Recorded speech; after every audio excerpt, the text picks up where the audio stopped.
Hi, I'm Doug Keck. This is an EWTN Bookmark Brief. Just had the great pleasure speaking with Dr. Stephen A. Christie about a wonderful book, Speaking for the Unborn, 30-second pro-life rebuttals to pro-choice arguments, available through our EWTN religious catalog. Okay, Dr. Christie, why are you speaking up for the unborn, and why in 30-second sound bites?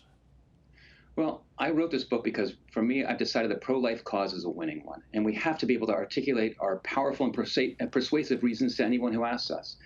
And simply knowing that abortion is wrong, which is great, it's not enough to sustain a movement. So, like many of you out there, I'd stumbled across many wonderful pro-life arguments, and I thought it was time to pick the best ones that were out there, to edit them, to compile them, and put them in a user-friendly format. And I focused on ones that were not religious. I focused on ones that were based on the law, science, social justice, the visible evidence, and morality and ethics. And I thought there was a need for it, and this is the book that brings those 30-second rebuttals for you. Now, is this the kind of book then that the average person who's considering their position on this, let alone, let's say, somebody who's involved with the pro-life movement and wants to get better at defending, would work for both of those groups? Yeah, I think for the introductory person, it's got great resources also in the book, and it's a great introduction. And I think for people who are very good and experienced with this, it's a way to hone your arguments down to the 30-second level, where you can actually affect people within their attention span. Now, you also have some videos that go along with this book on your website, right? Right. So the website is speakingfortheunborn.org, and we put together teaching videos, and we also have videos of actual babies, of embryos and fetuses in different stages of development.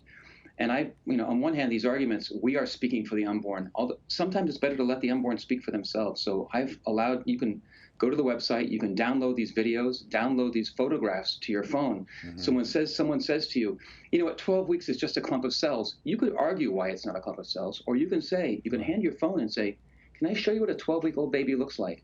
And these videos are powerful. We even have an 8-week video of a living 8-week-old baby, and you see the arms and the head and the fingers and the toes moving, and it will shock the most strident abortion advocate. Are you surprised, because you talk about Planned Parenthood and its background and what it's really all about, that they've kind of moved away, even in the world we live in today, from the pro-choice argument to a much more pro-abortion argument? Yeah, we've lost sight of morality right now.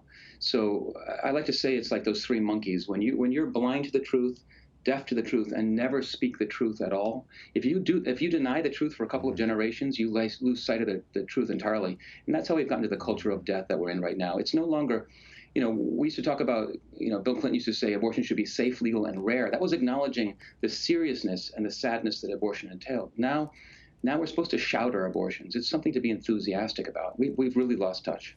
Right. Now, we work here at EWTN. Mother Angelica was incredibly pro-life, a powerful pro-life woman, as I'll say my wife and many other women who work here at EWTN are. You were impacted by a very powerful pro-life woman in your life as well, right? Well, yes, I had the good fortune of marrying a very strong, very Catholic, and very Cuban woman. Mm-hmm. When she met me, she was crazy. I was an atheist, and I was pro-choice. For some crazy reason, she married me. We had a little pact.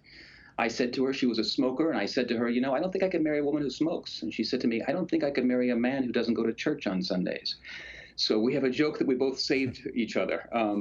And from there, so about 10 years later, I converted. And about that, even before then, I converted from the pro-choice to the pro-life cause. So somebody very strong, very powerful, very wonderful, and somebody I love dearly changed my life. And who speaks out and has been featured on EWTN many times and has a radio show that we air as well. So. Yeah, she's much more talented and much more attractive than I am. She belongs in front of the camera. No problem. Thank you so much for spending the time. We appreciate it. Dr. Stephen A. Christie, a book, Speaking for the Unborn, 30-second pro-life rebuttals to pro-choice arguments. We can certainly use them now. It's a book that's available through the EWTN religious catalog, EWTNRC.com. Pick it up.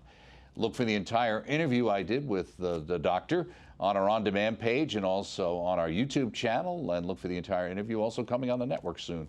I'm Doug Keck. This has been a Bookmark Brief. Thanks for stopping by. See you next time.